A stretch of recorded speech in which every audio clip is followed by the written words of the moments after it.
We're going to continue on with our linear functions section, and today we're going to be taking a look at a very important part of linear functions, and that is slope. So this right here is our very big idea of the day, and it's going to be slope, and we're going to spend a few lessons working on this, and we're going to be taking a look at how does that represent a linear function. So we can represent linear functions in a number of different ways, and one of them is what's called slope of a line. Okay? And slope of a line, and again, this is a very important topic, and so it's very important that we go through this and understand what does slope represent.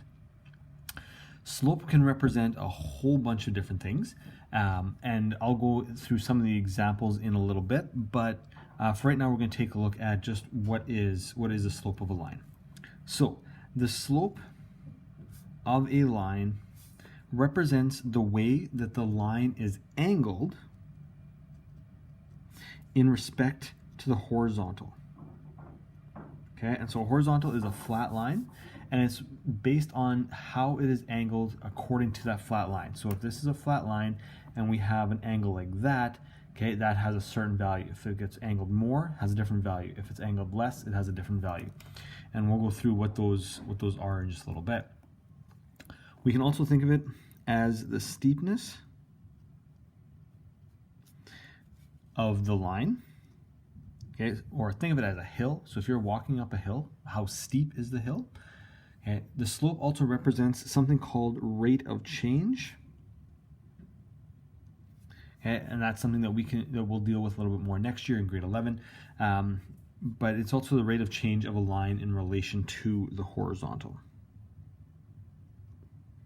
I'll talk about rate of change, but it's the steepness. We're going to go through what is the steepness of the line and how does that represent our slope. Slope is calculated using the rise and the run, okay, of a line. The rise is our vertical change, and the run is the horizontal change, okay, of the line. Now imagine that you're climbing up a hill, and it is you have gone from the bottom of the hill to the top of the hill. Well, you've gone a certain certain angled portion of that hill, okay, but you are higher than you were. That's our vertical change, okay, and you have traveled some horizontal distance, okay, that is our horizontal change, and those two are going to represent what is our slope.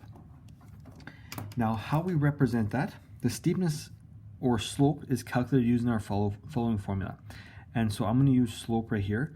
We're going to use a letter to represent slope, and that letter is m. Okay, so m is going to be representative of slope, and it is calculated by the change in height over the change in horizontal. And we're going to simplify a little bit. It is the rise that we do over the run. Okay, the rise over the run. How much have you gone up versus how much have you gone to the side? Okay, and that's going to represent what our slope is.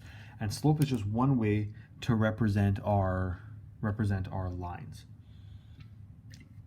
There's a whole bunch of different ways to represent it, but for right now, and the most basic that we're going to look at is slope.